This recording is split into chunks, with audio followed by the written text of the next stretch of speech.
kasih Tuhan Yesus.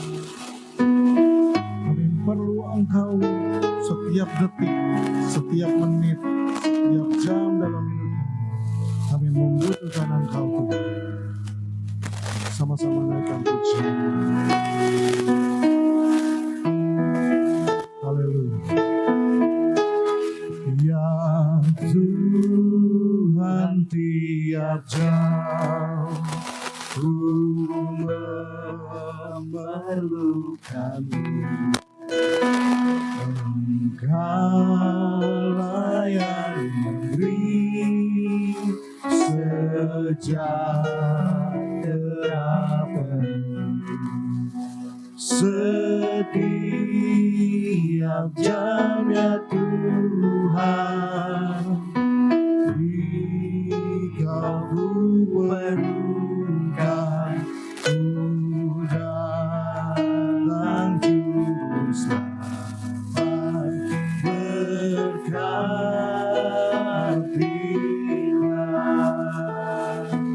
Kembali naikkan pujian.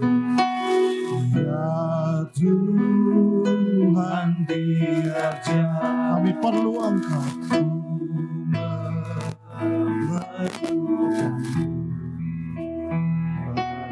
Engkaulah yang memberi sejahtera penuh. Setiap jam ya Tuhan, Dikau ku perlukan. Ku datang juru selamat, berkat setiap jam ya Tuhan. Setiap jam ya Tuhan, Dikau ku perlukan. Ku datang juru selamat, berkati. Ku datang juru selamat, ku datang juru selamat, berkati. Sekali lagi, ku datang juru selamat, ku datang juru selamat, berkatilah.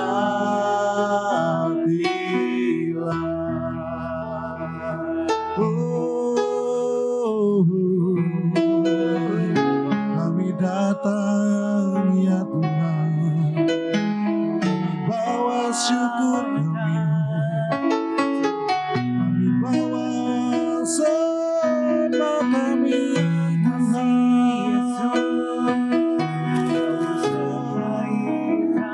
Terpujilah namamu Tuhan. Kami perlu Kau, kami perlu Kau Yesus. Haleluya.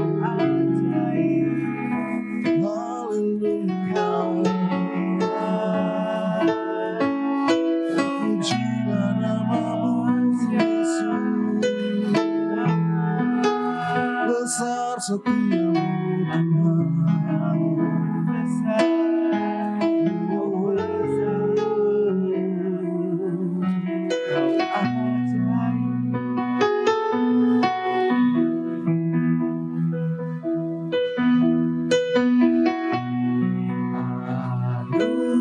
Anugerahmu melimpah bagiku, selalu baru di setiap waktu. Kebenaranmu dan perkenananmu mengikutiku.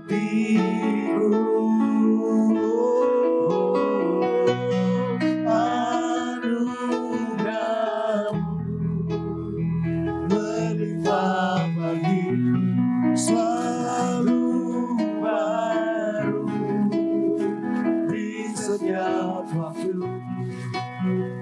Kebenaranmu dan perkenananmu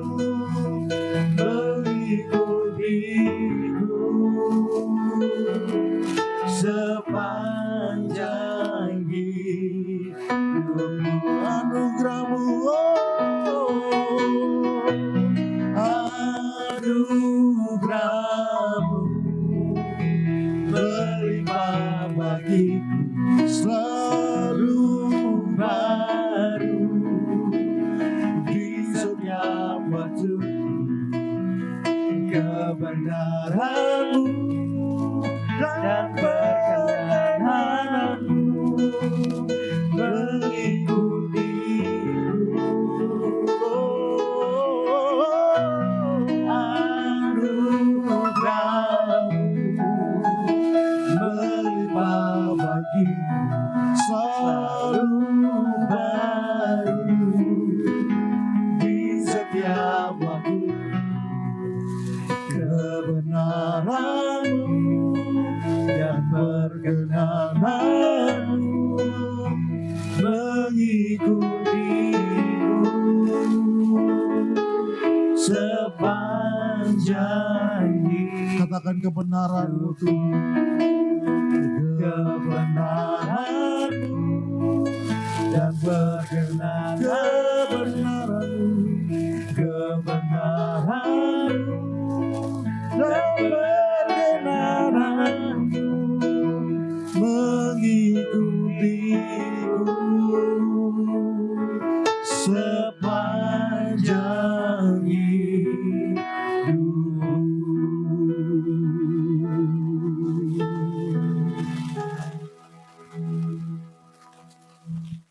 Shalom, terima kasih Ibu Muji.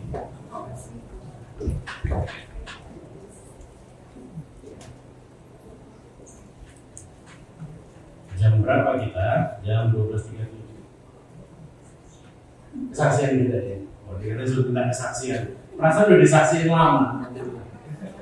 Masih banyak. Sekali lagi buat tim pembalaan dan seluruh jemaat yang terkasih, terima kasih untuk dipercayakan kembali ada di tempat ini untuk menyaksikan kebesaran Tuhan, untuk menyatakan isi hati Tuhan ya.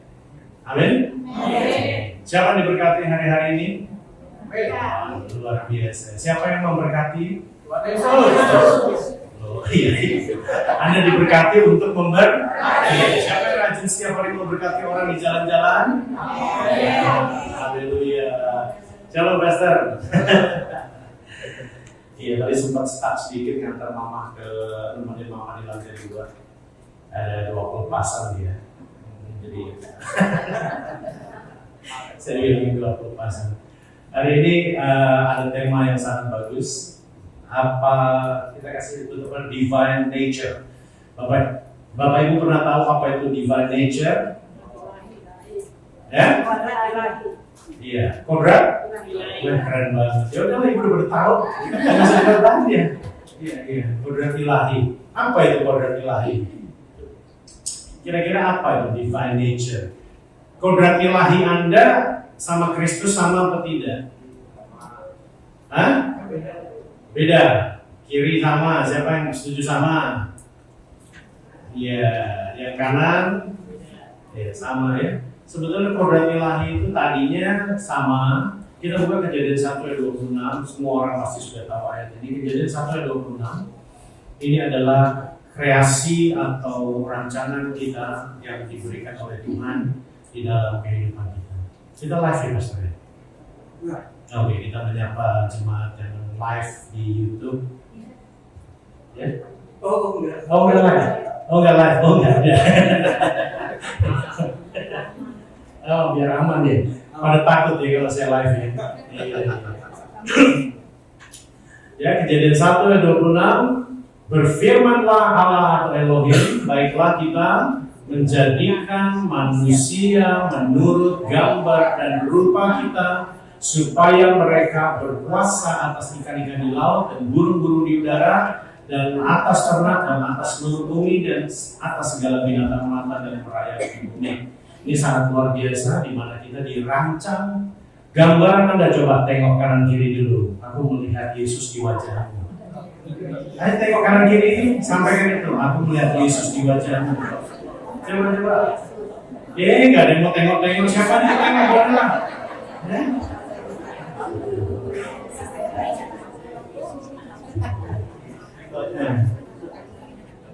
Bapak Ibu tahu indigo nggak? Apa itu? Itu karunia bukan? Ya enggak. Karunia. Anak Tuhan dia biasa dengar suara Tuhan. Anak Tuhan biasa melihat wajah Tuhan. Anak setan biasa melihat setan. Indigo itu bukan karunia. Saya selalu bilang, Anda orang itu terjerat di dalam dunia kegelapan, justru harus dilepaskan. Anda harus tahu level pertama itu adalah Tuhan, kedua justru malah manusia sebetulnya, ketiga malaikat Adam untuk melayani, keempat baru iblis. Posisinya jauh di bawah kita. Anak Tuhan mungkin nggak dikunjungi sama syaitan? Sebetulnya tidak, mereka nggak sanggup mengunjungi Anda kecuali Anda buka pintu. Anda memang masih tercemar dengan hal seperti itu ya. Enggak, indigo adalah orang justru masih terikat, makanya dia bisa lihat. Dia bahasa modernnya intuisi atau apa namanya, dia punya indera keenam, nggak ada indera seperti itu. Betul? Supaya apa? Supaya Anda sepenuhnya ada di bawah pimpinan Roh Kudus. Betul? Saya kasih contoh, kalau misalnya Anda dan saya pergi naik mobil ke suatu tempat. Kita sering pakai Waze dan Google Map ya, setuju? Ya, kita pakai itu. Tetapi kita punya kebiasaan, kita lewat sini aja, gue paling sering lewat rute ini. GPS itu tahu betul macetnya di daerah mana, berapa menit, semua punya perhitungan sangat jelas. Mana yang Anda pilih? Kebiasaanmu apa ikut map, GPS? Iya. Roh Kudus juga sama, dia jauh lebih tahu apa yang akan terjadi di dalam hidupmu, yang akan datang, ya. Tetapi kalau Anda menggunakan kekuatan Anda sendiri, bahkan perangkat-perangkat dunia, Anda nggak bisa melihat hal-hal tersebut. Saya selalu bilang alat navigasi saya adalah Roh Kudus. Betul? Alat navigasi, saya seorang pilot. Alat navigasi saya itu harus benar. Kalau pesawat tidak punya alat navigasi yang bagus, yang tadinya ke sana bisa terjadi harmatia. Tahu harmatia? Ya, tidak sampai di tujuan, ya, tidak sampai di tujuan, meleset dari tujuan, harmatia, nggak sampai di sana. Jadi kalau saya ingin ikut alat navigasi yang salah, harusnya ke sana melenceng. Betul? Jadi indigo itu justru harus dilepaskan. Anda cuma hanya dibukakan, dilihatkan, diperlihatkan, diberi tanda, diberi clue atau clue itu bahasa Indonesia apa ya? Tanda. Petunjuk sama hanya Roh Kudus. Tidak dari dunia ini, karena dunia ini bukan di mana kebenaran itu muncul. Tidak ada kebenaran yang muncul dari dunia, tetapi hanya muncul dari yang atas, betul? Hanya dari Kristus, maka ada kehidupan kita harus sepenuhnya. Ibu saya kalau terbang, saya selalu bilang, terima kasih Tuhan Yesus, Engkau adalah kaptenku. Iya, jadi Dia yang bersamaku ya. Dia yang tahu betul di depan ada cuaca. Saya punya beberapa kesaksian waktu itu saya nerbangin Stephen Tong. Tahu pendeta Stephen Tong? Saya filmnya waktu itu disewa pesawatnya 7 hari 7 kota. Ya. Kemudian di hari-hari itu cuacanya secara forecast, secara apa nih namanya, perakiraan cuaca nggak bagus. 7 hari pertama kami terbang, saya cuma bilang, Tuhan, kita bawa 156 pemusik luar biasa sekali. Mereka, saya suruh main musik di pesawat, jadi kita memuji Tuhan bersama.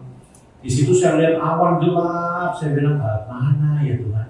Tapi saya percaya bahwa Tuhan itu adalah kapten saya. Amin. Ya, saya terobos ya. Pesawatnya nggak goyang, terus tiba-tiba saya belokin ke kanan. Saya cari yang celahnya kosong. Of course, usaha manusia juga ada tuh untuk mencari yang terbaik, tetapi semua ada di bawah kedaulatan Tuhan. Kadang manusia tidak mempercayai namanya kedaulatan Tuhan. Ini yang bahaya. Dia lagi sepenuhnya mengupayakan kekuatannya, tetapi kedaulatan Tuhan hanya sebagai aksesoris. Tidak. Anda bekerja di dalam kedaulatannya Tuhan. Ya, itu. Jadi hari itu saya cari celah yang terbaik. Wah, awannya hitam-hitam gitu. Saya lewati aja. Puji Tuhan. Ya, saya lewat situ nggak ada bencana. Setelah hari ke-6 baru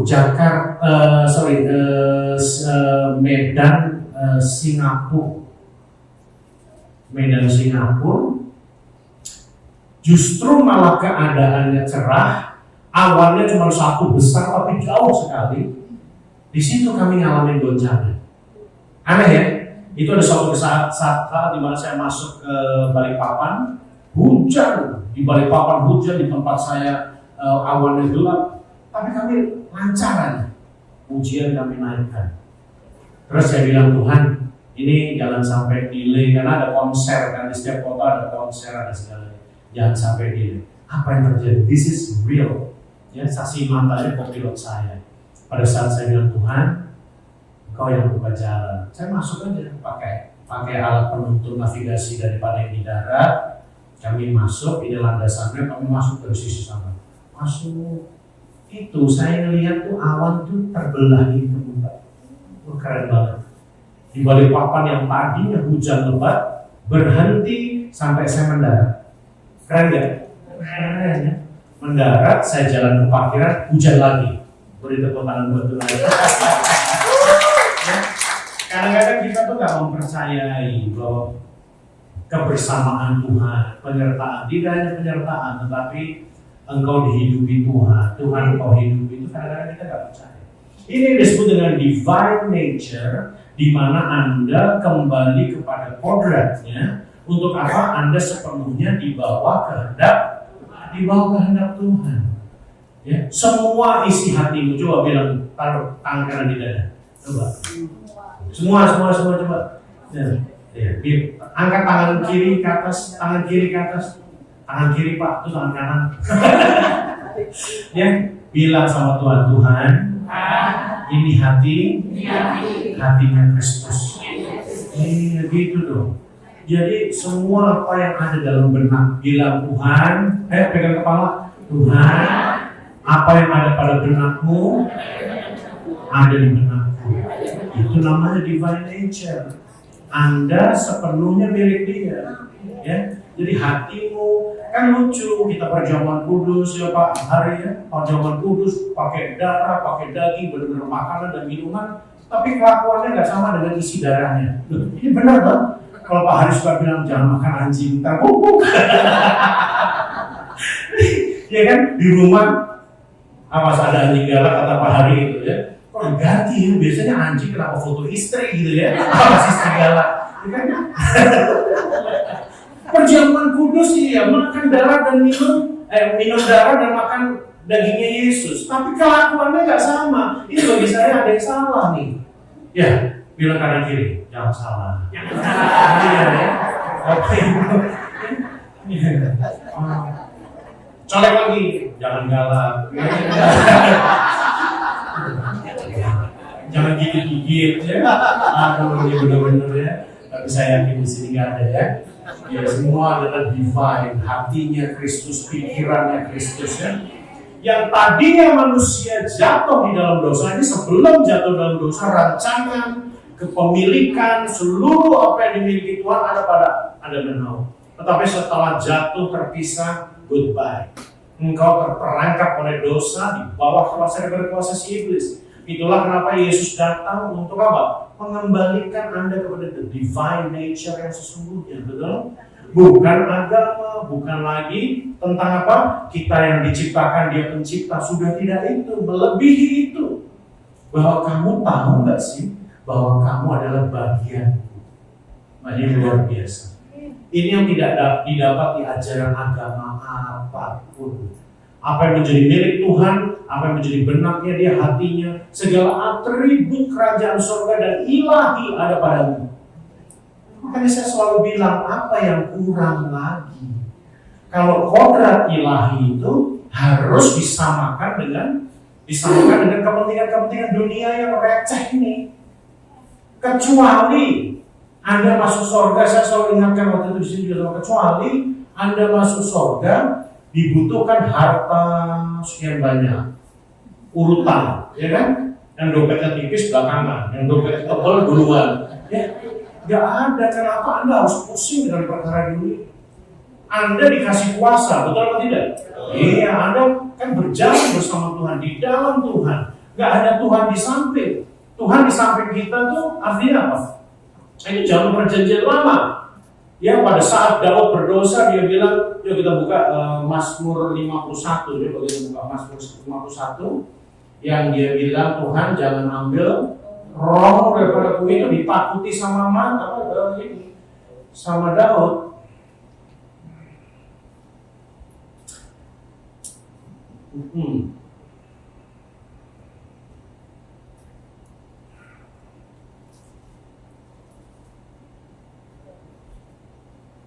Sudah dapat?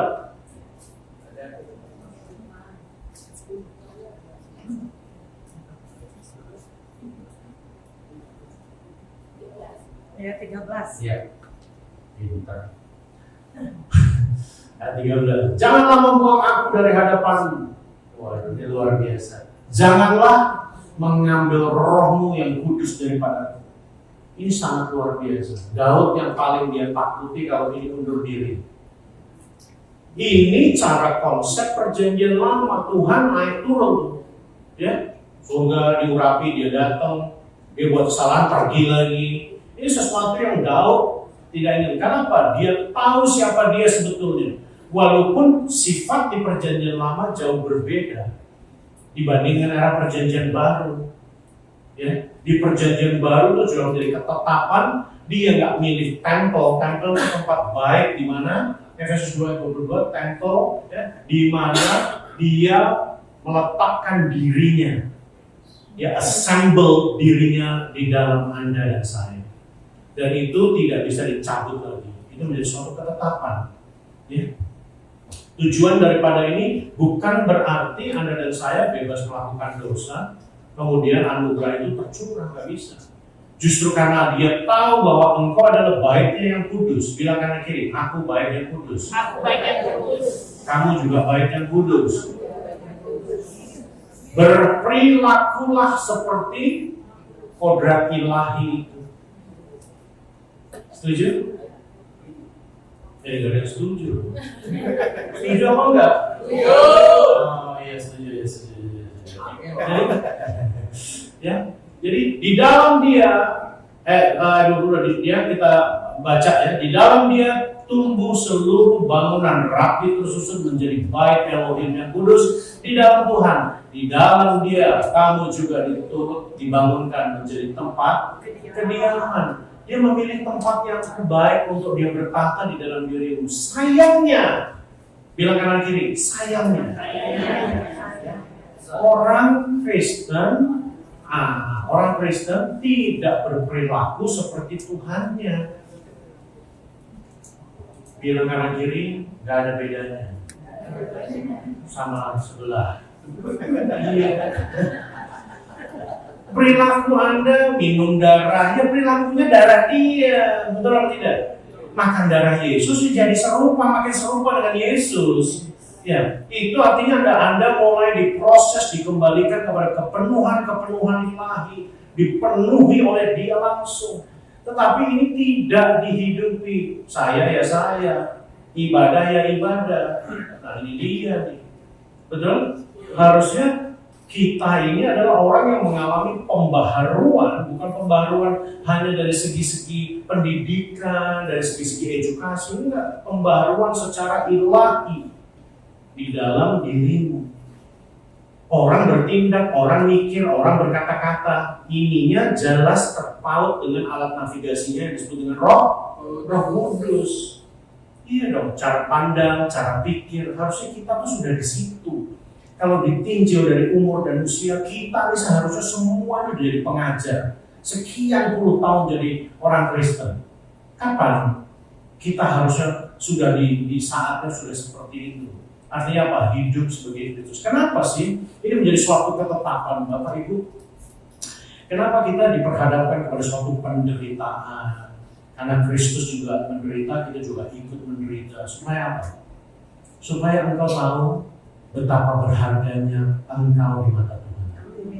Kalau orang nggak pernah mengalami penderitaan yang Kristus alami, nggak akan tahu berapa mahalnya Anda dibayar. Kenapa kita harus seperti itu? Kenapa Anda harus mengasihi sesama? Kenapa Anda harus mengasihi sesama? Supaya Anda bisa merasakan bagaimana menjadi Kristus yang nyata di dalam hidup. Supaya engkau bisa melihat segala sesuatu. Gambarannya gini nih, pikir baik-baik, kalau saya ini Tuhan, apa ya tiap hari yang saya kerjakan di dunia? Coba pikir baik-baik. Kadang-kadang ini kita suka apa? Lupa dengan status kita. Status kita kan anak Tuhan, loh. Ya, harusnya mirip dengan setan atau mirip dengan Tuhan? Iya. Coba dipikir, kenapa engkau harus mengasihi, berkorban buat orang lain supaya engkau mengecap, merasa apa yang Tuhan pikirkan dan kerjakan. Oh iya, itu justru diberikan kepadamu. Ya. Ada apa? Amin. Itu namanya kodrat ilahi. Amin. Kayaknya nggak semangat. Amin. Bapak ternyata kalau kamu susah sekali ya. 2 Petrus 1 ayat 4 coba dibuka. 2 Petrus 1 ayat 4. Beri dirimu kepada Tuhan. Pada saat kau dibaptis itu kan Anda memberi diri. Bahwa diriku bukan milikku lagi, tetapi milik Kristus. Kalau itu tidak pernah terjadi dalam hidupmu dan kau memberi sepenuhnya kepada Tuhan, maka Roh Kudus sudah tidak akan pilih Anda. Anda boleh Kristen, Anda boleh dibaptis 1000 kali, anggap aja gitu. Tetapi kalau Anda tidak memberi diri kepada Tuhan, seperti Yesus memberi diri Yohanes Pembaptis, kau nggak akan mengalami proses-proses ilahi. Kenapa? Di Tuhan tahu kok Anda menyerahkan seluruhnya hidupmu dan tidak. Engkau cuma pilih-pilih firman yang menyenangkan hatimu, apa tidak? Ya. Jadi kita ini selalu saya bilang, kita datang kepada Tuhan masih dengan konsep yang lama, banyak yang begitu. Ya. Bukan karena dia memang ini loh kodrat ilahi saya. Ya. Dengan jalan itu ia telah menganugerahkan kepada kita janji-janji yang berharga dan yang sangat besar, supaya olehnya kamu boleh mengambil bagian dalam kodrat ilahi dan luput dari hawa nafsu dunia yang membinasakan. Dunia, hawa nafsu, kenapa kau dipisahkan dari dunia? Ini literally apa? Gak ada satupun dunia membawa Anda kepada kekekalan. Betul atau tidak? Sebut apa? Mobilmu, hartamu, uangmu, enggak. Gak ada satupun, bahkan teman terdekatmu tidak bisa membawa Anda kepada kekekalan. Kenapa kau dipisahkan dari dunia tetapi kau ada di dunia? Segala karakter sifat itu harus dibuang dari dunia yang lama, harus dikembalikan kepada pemiliknya. Siapa? Iblis, karakter yang jahat, orang suka marah-marah, orang suka ngomel, ya kan? Rakus harta, kembalikan. Itu semua sifat bukan ilahi. Betul? Itu namanya kodrat ilahi yang Anda hidupi. Anda diletakkan di dunia memang untuk suatu perkara, keselamatan dunia. Kodrat ilahi itu engkau mengambil bagian salah satu di dalam situ. Setuju? Menarik nih. Kita kok bayar menarik. Pak, gimana caranya bayar pinjolnya loh Pak? Lo aja ke Gunung Kami sono. Pakai Yesus ya. Justru banyak sekarang orang ngakunya mengalami kodrat ilahi, merasa bahwa dia sudah benar di dalam iman dan kebenaran, tetapi dia pakai Tuhan hanya untuk mengisi hawa nafsu dunianya. Coba dipikir baik-baik dengan cara kita berdoa. Semuanya dikedepankan pasti ego dan kepentingan dan apa mauku, keperluanku, kebutuhanku. Tuhan harus penuhi, tunggu dulu. Ya, tunggu dulu di hal seperti ini. Anda pengen didengar gak sama Tuhan? Itu seharusnya sudah sewajarnya Anda berkomunikasi 2 arah, betul? Dia mendengar Anda mendengar dia, betul? Nah sekarang terjadi yang diingini adalah apa yang menjadi kehendakmu itu didengar sama dia. Coba Yohanes 9 ayat 31. Nanti kita kembali di sini lagi. Kodrat ilahi ini harus jelas. Ya, jangan ikuti agama. Agama nggak menyelamatkan. Ya, tetapi ikuti kebenaran firman. Ya, kita tahu bahwa apa? Baca sama-sama. Kita tahu 1, 2, 3. Kita tahu bahwa Elohim Allah tidak mendengarkan orang-orang berdosa, melainkan orang-orang yang saleh yang melakukan kehendaknya. Pegang ini ayat baik-baik. Ini namanya apa? Kodrat ilahi. Kodrat ilahi mengasihi sesama. Kodrat ilahi menyelamatkan banyak orang. Setiap kita nih. Itu tanggung jawab kita, bukan tanggung jawab institusi. Gak bisa, semua tanpa terkecuali, apapun tanahnya Anda, apapun bidang kerja Anda, apapun hobi Anda dipakai untuk kodrat-kodrat ilahi, keselamatan banyak orang, menjadi mujizat bagi banyak orang. Saya selalu ingatkan itu di sini. Amin. Iya. Berdosa tidak ada di negara Anda. Hati-hati. Kodrat ilahi Anda artinya apa? Anda tahu betul bahwa dosa bukan bagianku. Anda tahu betul bahwa dunia bukan bagianku lagi. Itu namanya kodrat ilahi. Tetapi aku ada di dunia, bilang begini. Coba begini. Saya taruh ini kan kepala kan apa isinya? Jangan taruh di sini, Pak. Ada yang taruh di sini, berarti otaknya di sini. Otak tuh di sini ya. Aduh, begini. Ya, coba kita bilang cerdas spiritual, cerdas di dalam roh. Ya, hidupmu dibentuk oleh karena firman yang ditabur di dalam hidupmu, sehingga firman itu membentuk yang namanya iman. Iman itu sama dengan Kristus. Iman atau Kristus yang Anda bentuk melalui kebenaran firman, ini yang Anda hidupi. Maka Anda sepenuhnya mengalami kodrat ilahi. Ini nggak muluk-muluk. Simpel kok.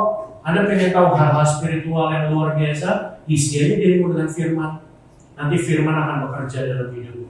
Tetapi kebanyakan orang, faktanya yang diisi dalam benak apa? Perkara-perkara dunia. Colek kanan kiri. Jangan duniawi lu. Jangan duniawi lo.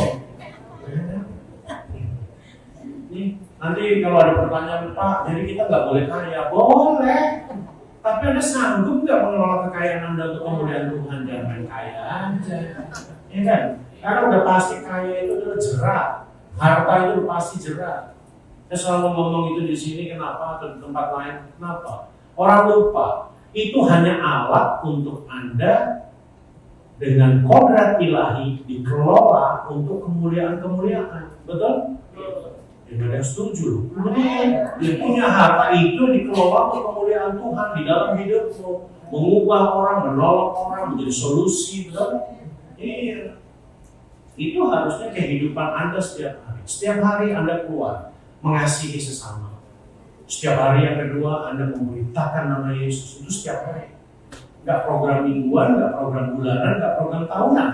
Itu Anda didesain secara kodrat, memang hanya untuk itu. Kodrat Anda bilang kanan kiri Kristus. Bilang kanan kiri, kodratmu Kristus. Ada amin? Amin. Amin. Tuhan Yesus setiap hari juga bekerja. Roh Kudus Anda pikir ada istirahat jalan-jalan di mall itu? Tidak. Tiap hari Roh Kudus bekerja. Dia ambil bagian di dalam pekerjaannya Roh Kudus, ambil bagian di dalam pemikirannya Roh Kudus, ambil bagian di dalam rancangan-rancangan dari Roh Kudus. Supaya Anda sama betul, bilang kanan kiri, sama betul dengan Kristus. Yes. Ya. Kenapa tampal? Ini penting. Aduh ya. Semua orang bisa senyum apa enggak? Latihan kalau ke gereja. Latihan kalau ke gereja itu. Penting nih. Ini saya kasih ilustrasi. Kemarin saya habis meeting di restoran di sama orang di mana namanya? Ya lah meeting sama orang ya, sama demit. Sama teman maksudnya gitu. Meeting di restoran di Maryland. Tempatnya spooky banget, siapa Loro Jonggrang apa gitu ya. Saya diajak tour, buset, tempatnya serem banget. Gak ilahi banget ya. Orang di situ udah kacau banget, pokoknya istilahnya ya, maksudnya mereka cuma buka puasa begini, yang di sana ada kepentingan sendiri, bilang dunia ini begini amat ya. Jadi nggak apa-apa saya makan. Tiba-tiba saya disuruh begini sama Tuhan. Kamu bilang sama pegawai yang buat kopi kamu di depan kamu, tanya, apa yang kamu lihat dari saya?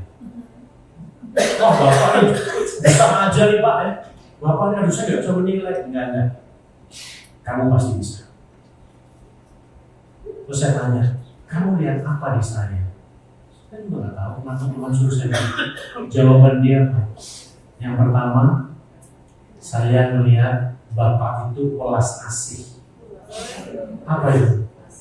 Murah hati. Yes. Kaget saya.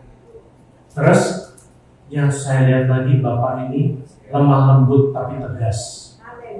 Saya bilang, kamu paranormal. Bukan, Pak.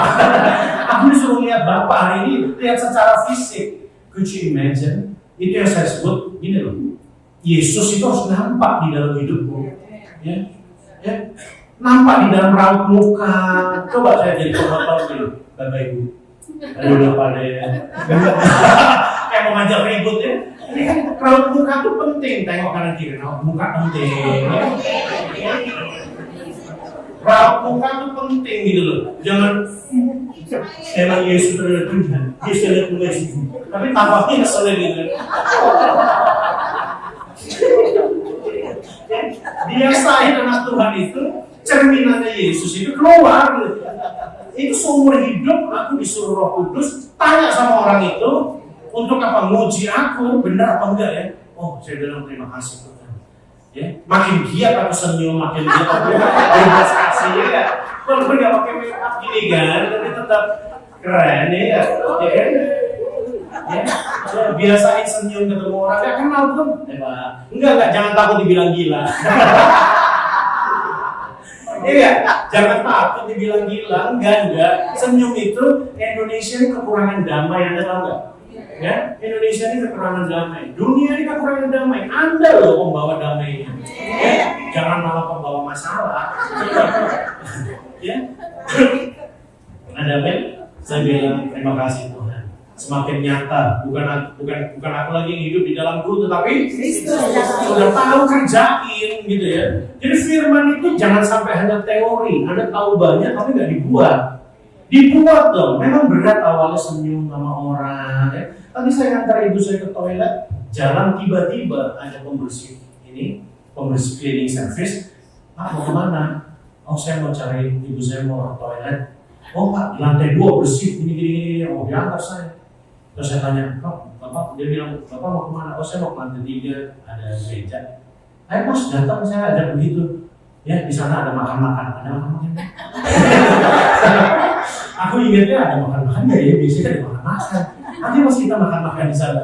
Terus saya kira, aduh Pak, tapi saya puasa muslim. Gak apa-apa, datang aja. Nanti dibawa buat buka. Oh iya Pak. Dia datang, dia nungguin mama saya di toilet sini, nungguin di situ. Gitu. Terus saya bilang, Mas, udah berapa lama kerja? Udah cukup lama lah. Gitu. Simpel aja yang dia buat, dia saja bisa tersenyum bagi Anda. Anak Tuhan ini sekarang mengalami krisis keduniawian yang luar biasa. Kenapa? Ininya tidak diisi oleh firman dan pikiran-pikiran ilahi, pikiran-pikiran Kristus, agenda-agenda Kristus. Jadi yang dipikirin diisi sama dunia ini. Dia yang adalah ini orang Medan. Iya. Orang Medan. Terus dia aja bisa senyum. Ya, mama bisa ngelayanin mama dengan baik ya. Nih, saya kasih uang 50.000. Dia tolak. Hah? Apa tuh? Mana ada di kantor orang ngasih di toilet kagak ada kamera. Lo bikin bawa OTT.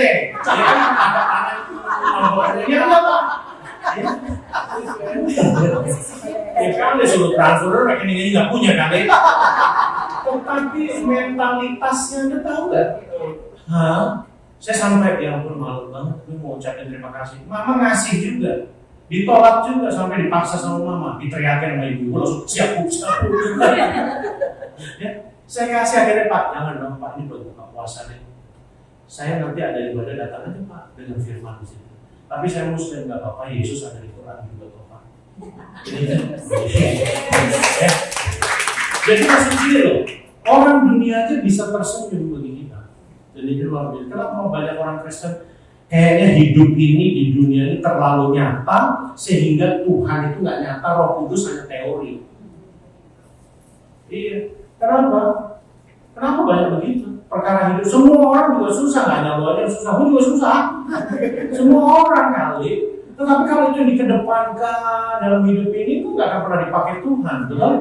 Iya, kok nggak akan pernah ngerti rancangan-rancangan ilahi apa yang indah, sangat indah bagimu, betul? Iya dong, ya. Justru nilainya the value of Christ, nilai yang sangat luar biasa. Dalam keadaan Anda pun sulit, Anda tetap jadi berkat. Itu kodrat ilahi. Ya, amin. Aminnya jangan teori. Amin kan nih? Apa artinya amin?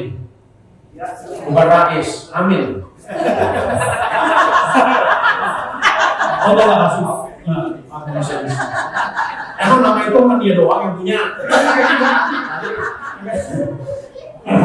Ya, apa artinya amin? Hah? Ya udahlah itulah. Pokoknya sungguh percaya ini amin ya, bener ya? Iya dong. Jadi ini yang sebetulnya loss daripada kita. Anda mungkin bisa ibadah, Anda bisa melayani, Anda bisa khotbah di sini. Belum tentu gambaran kodrat ilahi ada padamu. Anda harus kembali di sini. Saya pun juga harus. Semua bukan masalah harus. Awalnya harus. Tetapi pada saat sudah menjalani, akhirnya aku mengerti. Hidupku memang hanya ada untuk suatu kodrat ilahi. Mengerjakan apa yang benar. Ya? Ada amin? Ini teman di sini ada amin nggak?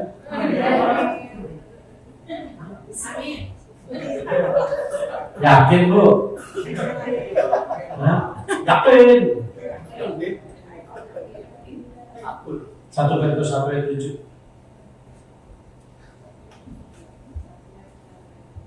Bapak Ibu harus tahu bagaimana Anda diproses sama Tuhan.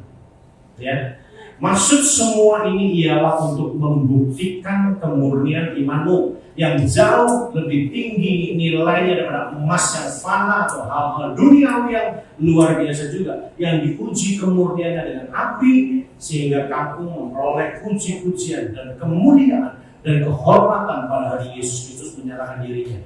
Ya, berapa banyak kalau di mimbar nih orang suka ngomong begini, jangan mencuri kemuliaan, betul ya? Saya dengar ya? Ini para pengerjanya juga, ya, jangan mencuri kemuliaan. Anda nggak usah mencuri, Anda dikasih,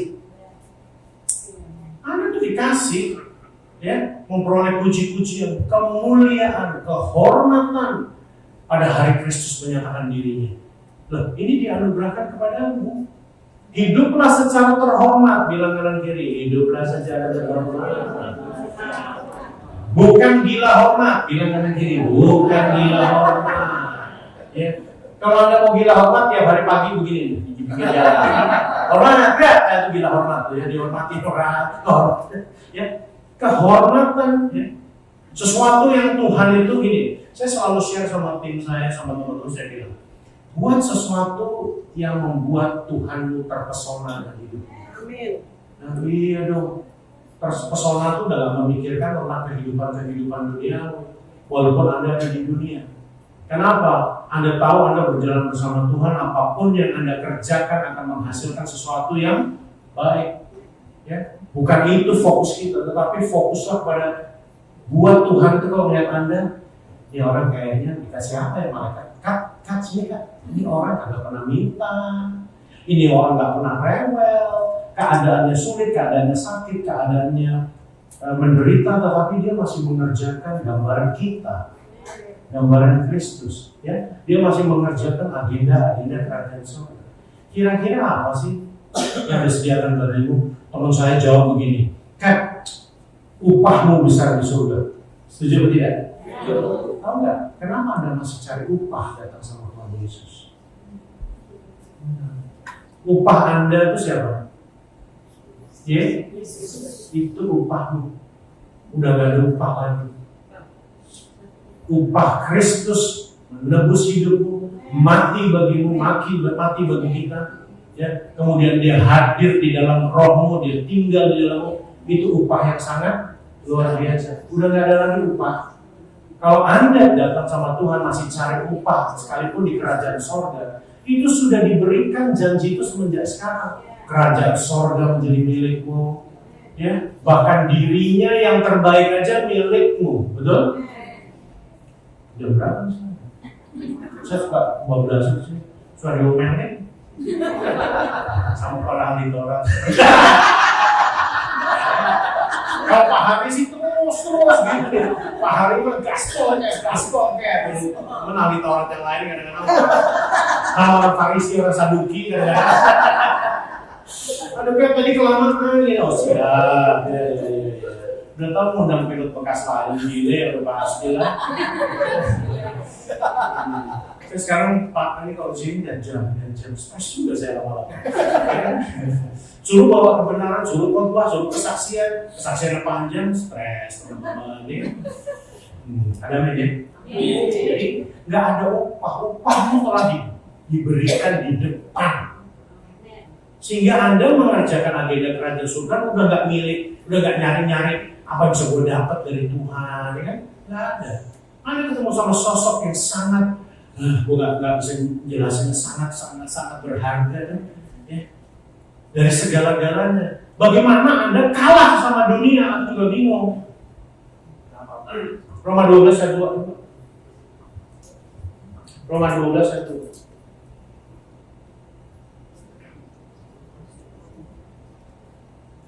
Janganlah kamu menjadi serupa dengan dunia ini, tetapi berubah oleh pembaharuan budimu, sehingga kamu dapat membedakan mana kehendak Allah, apa yang baik yang berkenan kepada Elohim dan yang sempurna. Ini navigasi ilahi ada di dalam benakmu. Ini namanya kodrat ilahi.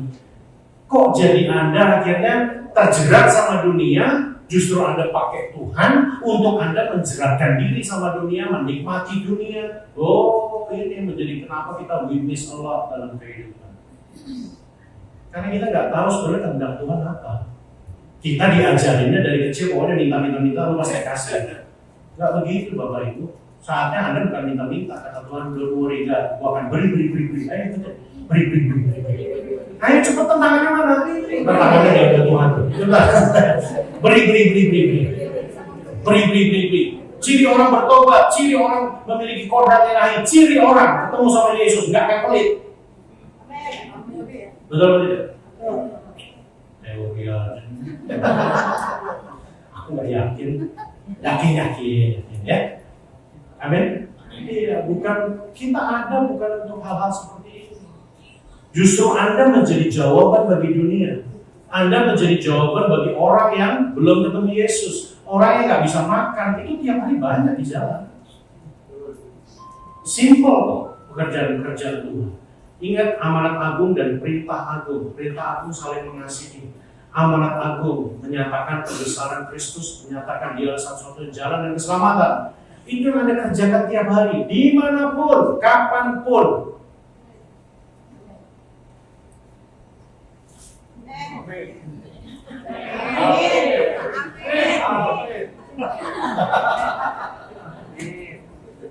Satu Tesalonika 4:7.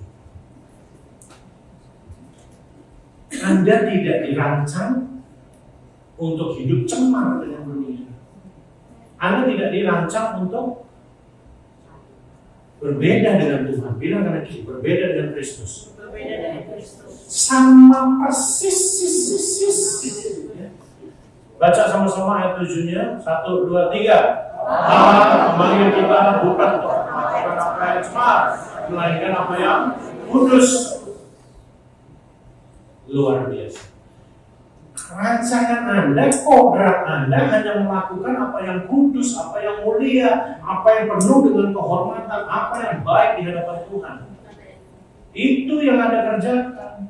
Anda nggak bisa pilih. Saya ingatkan sekali lagi di gereja ini, dosa bukan pilihan.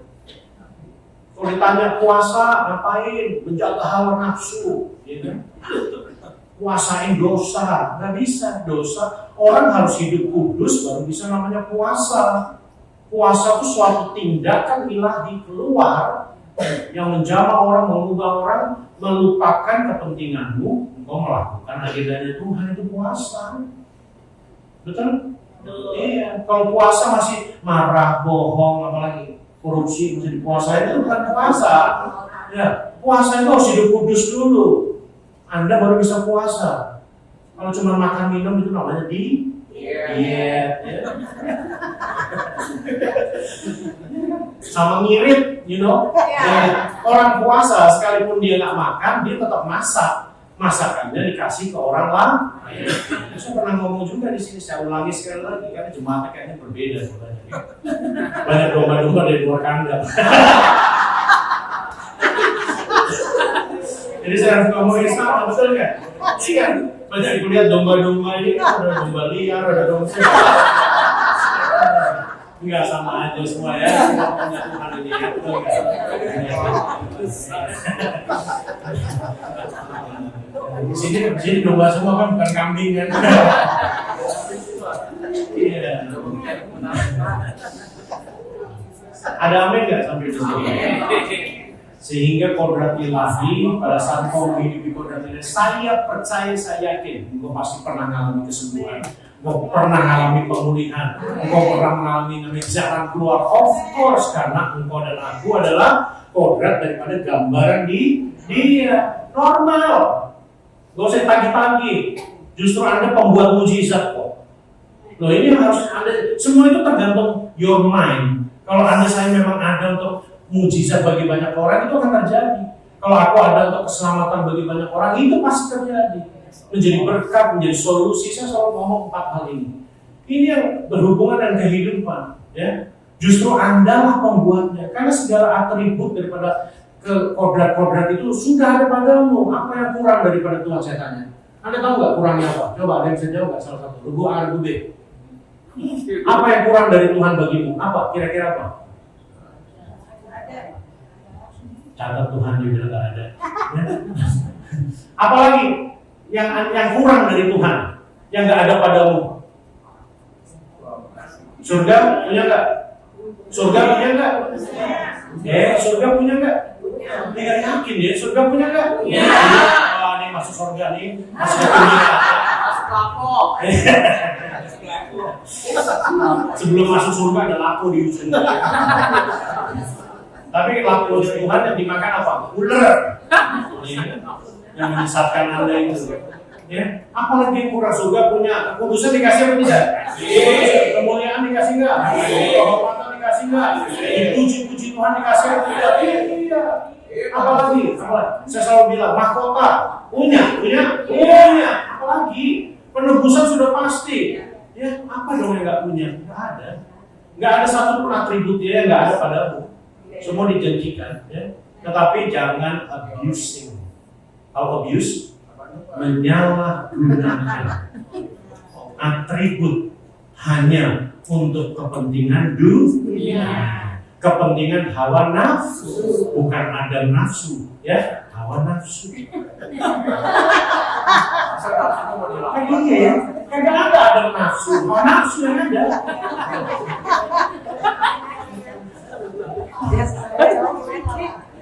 Yang membuat dunia kusut kan si Hawa. Enggak. Itu kalau Hawa langsung protes, Pak. Kok jangan undang dia lagi, diskriminatif. Enggak lah, ya. Anda justru harusnya menciptakan sorga di dunia ini. Setuju atau tidak? Coba nih saya mau share satu video. Boleh nggak? Bisa dilakukan nggak? Iya. Bentar ya. Sebenarnya ya. Itu juga dadakan waktu itu sudah. Iya. Kadang-kadang saya suka bersaksian, oke lah bersaksian. Tapi sudah ada. Mau izin waktunya.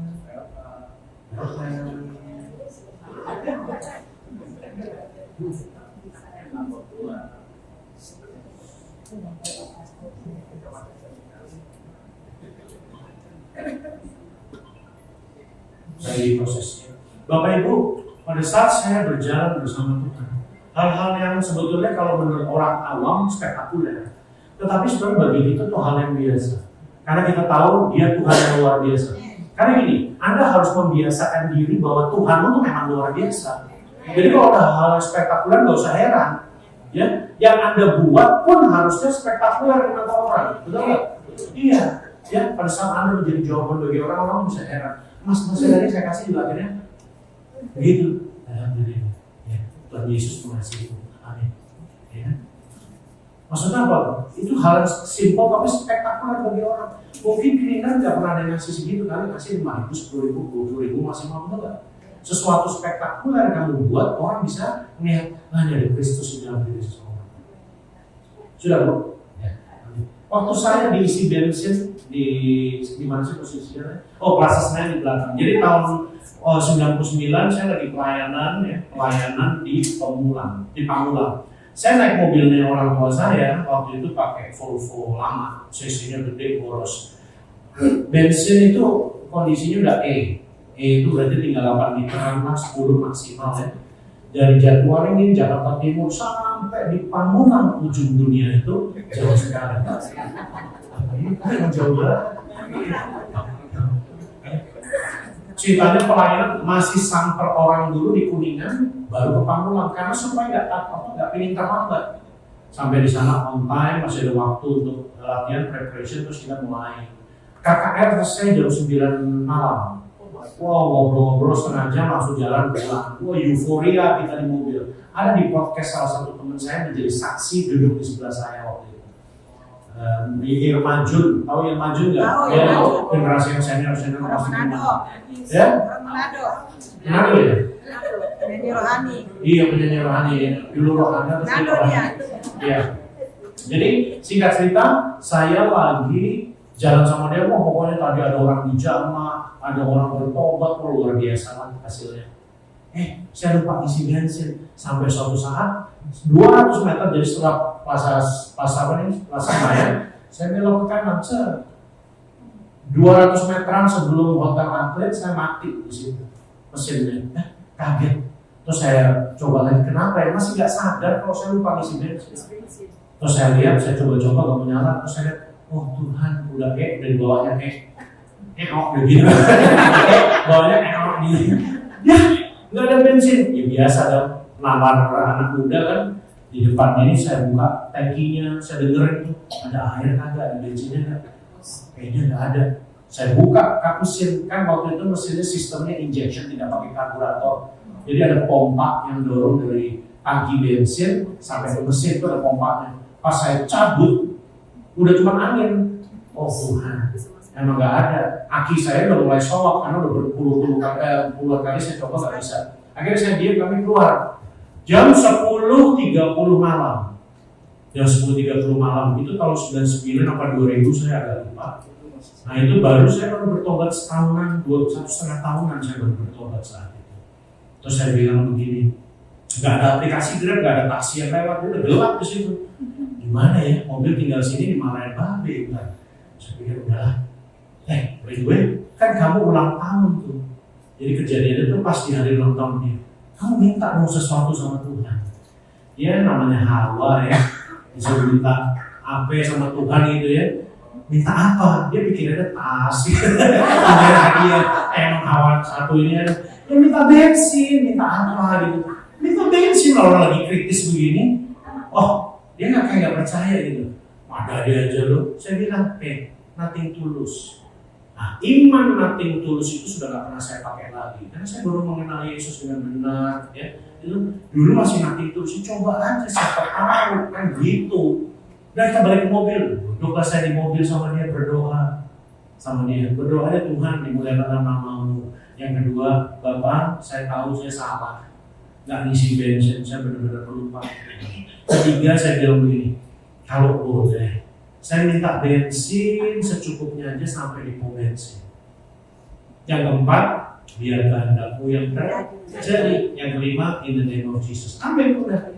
Saya tanya kan, saya pegang kontak, saya bilang, Jun, lu siap nggak? Siap apa Anda? Yang iman loh. Siap nggak nih? Ini nyalain mesin. Oh iya, percaya kalau percaya ya. Aku juga ragu-ragu kan.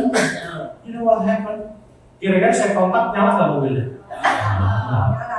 Waduh, situ kami tiba-tiba nangis seketika, kami jalan lewat Wisma Atlet, cari pom bensin di mana? Anda masih ingat nggak nih yang pada senior di Semanggi itu banyak pom bensin dulu? Ada 3, tapi kira-kira jam 10.45 ya udah pada tutup kan? Jadi saya sampai di sana, jadi jalan, saya ngejar pom bensin terdekat dari sisi Ratu Plaza ini sebelah kiri, saya ke sana. Di depan pom bensin, bensinnya habis. Terus tiba-tiba saya jalan, gelinding, ini kedatangan Tuhan yang luar biasa. Ya, gelinding nggak saya akan berhenti tepat di pompa bensin. Jadi saksi hidupnya ada puji Tuhan. Ya. Haleluya. Berhenti terus saya bilang, saya langsung di situ saya berdoa berlutut, terima kasih Tuhan. Saya bilang, Pak, tolong diisi bensinnya full tank. Saya bilang begitu. Ya udah. Si abang-abang habis isi terus di jalan ke sana. Jalan dulu di jam 11. Itu 11 nanti. Jalan ke pintu itu dia tutup. Terus saya tanya, Pak, sebetulnya bukan udah tutup dari tadi? Jawaban dia apa? Iya, dari tadi saya mau nutup juga nggak tahu kenapa nggak jadi-jadi. Jadi perasaan betul. Tuhan itu kalau bekerja itu lengkap, betul nggak? Hal simpel bagi saya, waduh. Terus akhirnya adalah namanya orang, tapi saya tidak pernah saksikan karena dulu itu saya nggak pernah bisa ngomong. Anda kasih saya waktu nih, Anda kalau kuat-kuatan aja berhenti ngomong sama kuat-kuatan duduk, kasih menang saya. Saya bisa ngomong 12 jam, 14 jam nggak berhenti tentang firman beneran. Dari mama saya tahu, saya tuh paling nggak bisa ngomong di depan banyak orang. This is just amazing bagaimana Tuhan mengubah seseorang. Terus orang bilang begini, lu kenapa nggak minta bensin yang banyak sama Tuhan? Nah ini nih. Udah dikasih bukti masih aja loh kan. Orang itu kalau nggak bisa, Tuhan itu kalau belum gua peres, bagaimana? Kenapa dia maha ya kan? Janganlah. Dia kan ada aja orang mikir tuh kenapa nggak minta yang banyak? Menurut gue kadang-kadang kan. Iya. Jawaban saya tuh emang bener ke temannya Yudas, sahabatnya Yudas ya. Yuk kita lihat ini. Ini itu ada Ibu Lin, mana Ibu Lin mengatakan? Ibu Lin, tuh ada teman saya. Terus ada mama saya terus itu tuh. Kapan lagi puji Tuhan ornamennya masjid dia kan keren banget.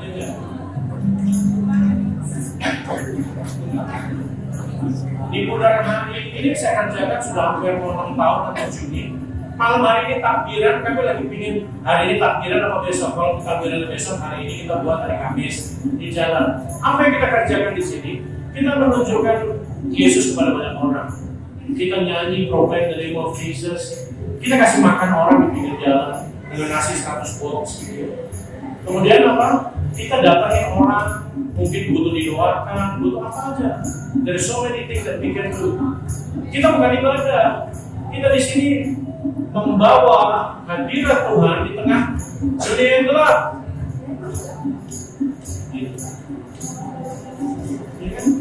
Tadinya saya di tengah sana tuh, yang di samping yang menara masjid itu. Cuma tempat itu lagi dipakai. Oh saya ngomong 16 kemarin. 2020. Terima kasih memberkati kita semua. Banyak orang diberitakan Injil, banyak orang didoakan, banyak orang dibaptis. Pujilah Tuhan. Ya.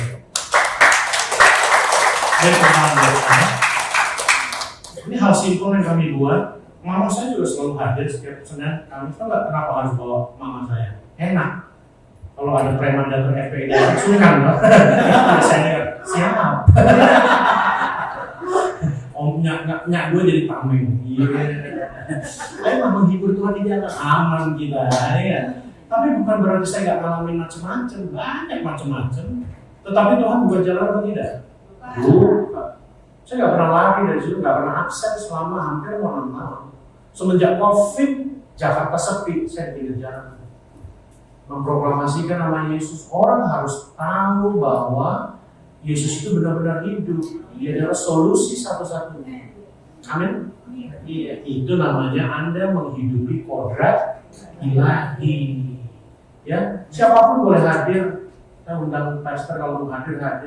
Nggak, saya nggak pakai nama gereja, nggak pakai nama Yesus, nggak pakai nama saya. Everybody can join. Glorify God. Ya, permuliakan Tuhan di depan banyak orang supaya mereka mendengar nama Yesus. Betul? Ayo, Pak, nggak ada izinnya, nggak ada lah. Ya.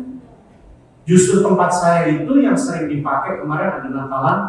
Nah, Natalan gubernuran pakainya di situ. Oh, gitu. Itu pakai gereja saya. Gereja saya di Jawa yang besar, bisa memuat 7 juta orang. Ini kan katanya demo 212, yang hadir 7 juta, ya kan? LED saya ada 5, kalau cuma TV gini saya nggak pakai. LED di gedung sana, di gedung-gedung ada 5 biji, tapi bukan ada iklan. Bukan LED beneran, tapi punya orang lain gitu. Ada 5. Kasih. Orang cuma butuh gitar kopong, kita puji Tuhan pakai gitu doang. Ya Maya, seru ya Maya. Banyak orang didoakan, ribuan orang dengar nama Yesus, ratusan orang didoakan. Ya memang yang baru baptis, ambil keputusan baru 48 orang. Masih kurang, betul nggak? Iya, karena Bapak Ibu nggak ikut ambil bagian di situ. Ya kan? Jangan takut mati, kita pasti mati, betul? Jangan takut masalah, betul? Tapi jangan cari masalah. Di situ saya bilang yang sopan, yang baik. Ya di situ maksud menghargai orang. Walaupun contohnya gini, saya bilang nanti musik saya, lagunya kan ini kan nuansa Arab ya, nuansanya Arab. Melodi Arab, lagunya lagu pujian tapi melodi Arab. Jadi melihat orang banyak foto tuh pakai hijab.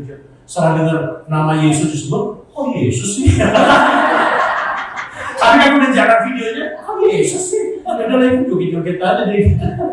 Emang lucu kejadian. Dan itulah salah satu bagaimana engkau harus menghidupi sebagai kodrat ilahi. Jangan pernah lari dari kodratmu. Ya, kodratmu bukan manusia hina-hina. Betul? Kodratmu adalah Kristus. Itu adalah kodrat ilahimu yang sebenarnya yang engkau harus hidupi dan nyatakan ke banyak orang. Amin. Diberkati. Kesaksiannya cukup?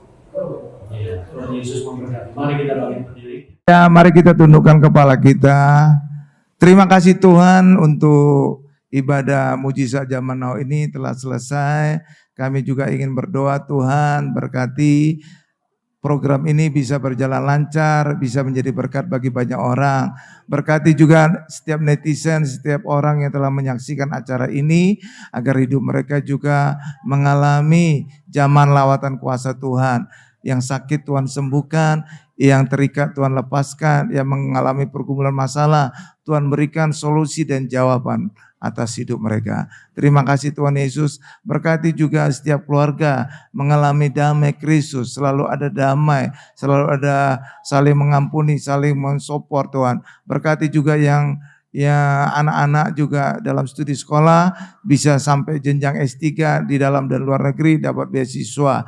Demikian juga pagari juga pergaulan mereka bebas dari orang-orang jahat, bebas dari segala niat jahat orang Tuhan.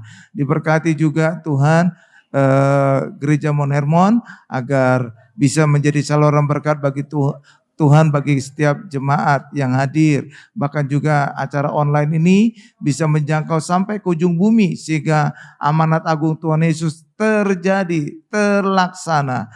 Sehingga banyak orang percaya Yesus dan diselamatkan. Terima kasih Tuhan. Agar program mujizat ini terus berlangsung Tuhan. Dan menjadi berkat bagi banyak orang. Dalam nama Yesus kami akan akhiri doa ini dengan berkat Tuhan. Mari kita yang menyaksikan acara ini angkat tangan kita, siapkan hati kita untuk menerima berkat-berkat dari Allah Bapa yang Maha Kuasa. Berkat dari Allah Bapa yang Maha Kuasa, kasih karunia dari Tuhan Yesus, serta penyertaan Roh Kudus menyertai kita mulai hari ini sampai selama-lamanya. Haleluya, sama-sama kita berkata amin. Terpuji nama Tuhan Yesus, kita telah mendengarkan kebenaran firman Tuhan, bahkan yang sudah disampaikan saya percaya malam hari ini melalui kebenaran firman Tuhan hidup kita semakin diubahkan Tuhan, bahkan janji Tuhan digenapi dalam hidup kita, bahwa firman Tuhan adalah pelita bagi kaki kita, terang bagi jalan-jalan setiap kita. Kita menaikkan pujian El Shaddai, Allah Maha Besar, Allah Maha Kuasa. Kuasa-Mu dinyatakan malam hari ini Tuhan.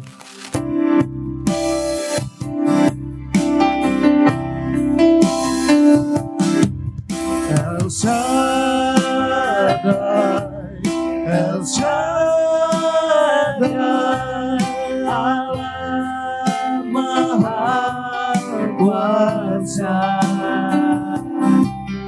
Ya besar, Ya besar, El Shaddai mulia.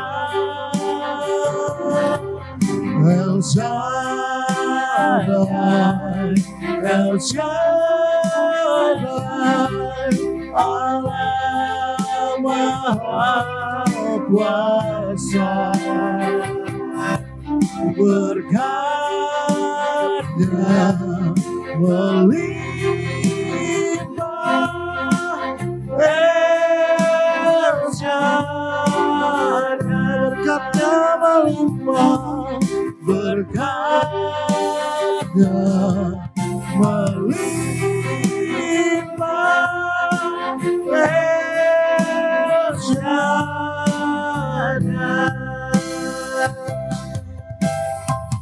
Sampai jumpa pada ibadah selanjutnya di program selanjutnya dari Mountain Road Church. Mujizat Zaman Now. Tuhan Yesus memberkati setiap kita. Shalom.